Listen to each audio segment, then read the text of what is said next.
ಮನೇಲಿ ಆರಾಮಾಗಿ ಕೂತ್ಕೊಂಡು ನ್ಯೂಸ್ ಪೇಪರ್ ಓದ್ತೀವಿ, ಸಂಗೀತ ಕೇಳ್ತೀವಿ, ರಿಲ್ಯಾಕ್ಸ್ ಆಗಬೇಕು ಅಂದಾಗ ಮಲ್ಕೋತೀವಿ.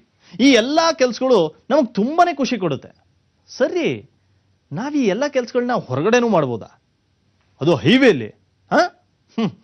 ಬನ್ನಿ ನಾವೀಗ ಭೇಟಿಯಾಗೋಣ ಅಂತ ಒಬ್ಬ ಸಾಧಕನನ್ನ.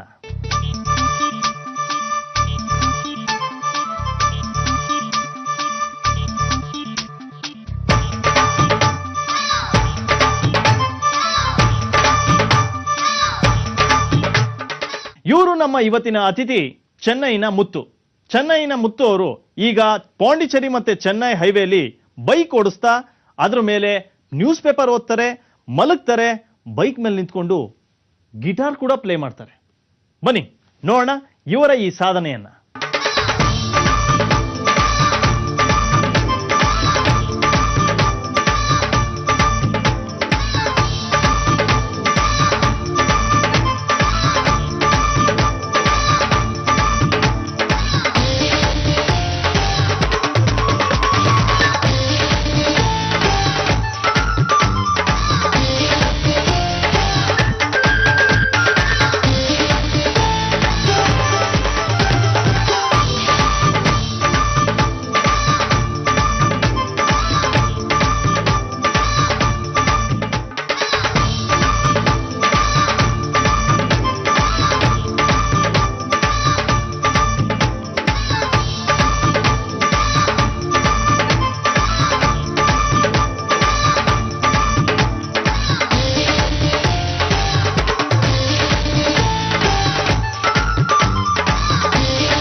ಫ್ರೆಂಡ್ಸ್, ನೋಡಿದ್ರಲ್ಲ, ಇಂಥದ್ದೆಲ್ಲ ಮಾಡೋದಕ್ಕೆ ಎಷ್ಟು ಧೈರ್ಯ ಬೇಕು ಅಲ್ವಾ?